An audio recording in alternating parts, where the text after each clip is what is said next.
to our first speaker, Simeon Brown, who is a community worker in Tottenham. Thank you very much, Simeon.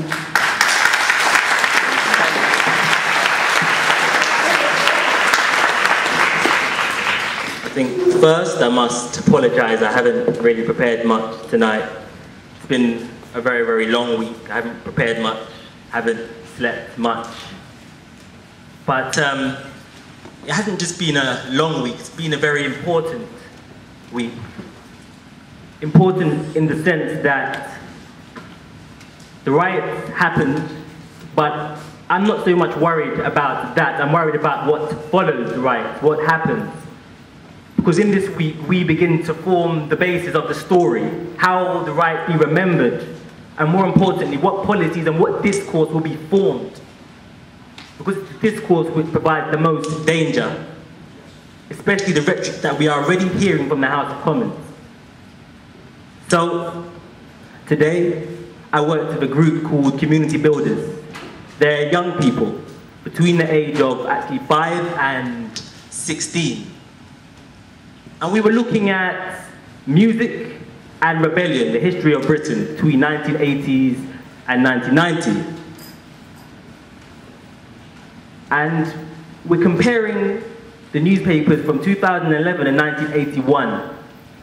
And we're looking at the narratives that are being told and how they're being told and what is in those stories.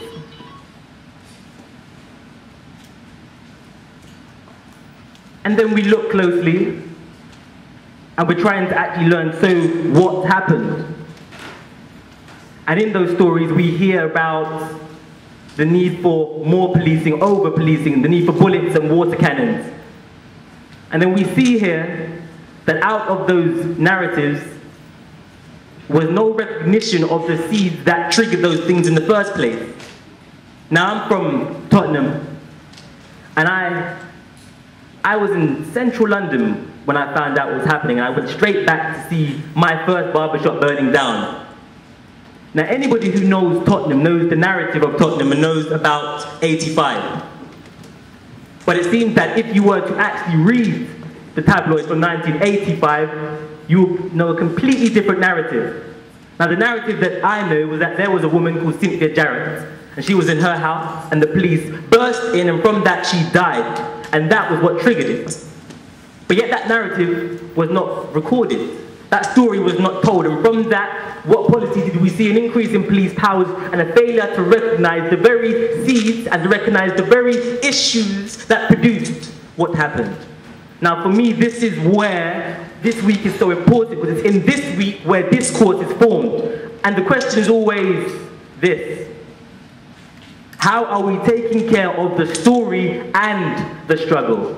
Because it is from the story that outlives the 3 days and will last for a generation. Because it's from the story where the policies come from, it's the story where the memory comes from, and it's the story where the mobilization comes from.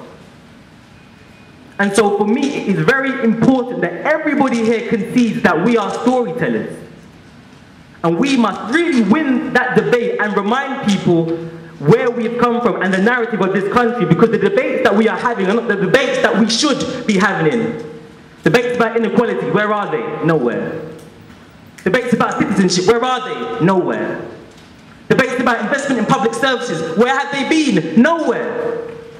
And we've come to a space now where we have seen communities become scapegoated. I'm hearing things now scapegoating the absence of fathers. Scapegoating very, very good single mothers. Well, my mother was a single mother, and I tell you, I am so proud of the work that she's done in my life.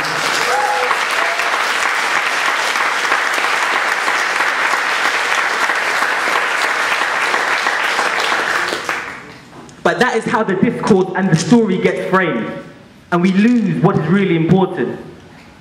So for me, my main call is really to ensure that we tell the right story, so that the way that the discourse is written is one that ensures that we get the policies and the investment that is needed. I've been told 1 minute, so soon go. But for me, this is what I'm calling for. I'm calling for the memory to be one that ensures that the right things happen, the right debates happen. Because I'm worried. because I've seen EDL patrol the streets and they've almost been legitimized by comments made by our Prime Minister, and I'm worried.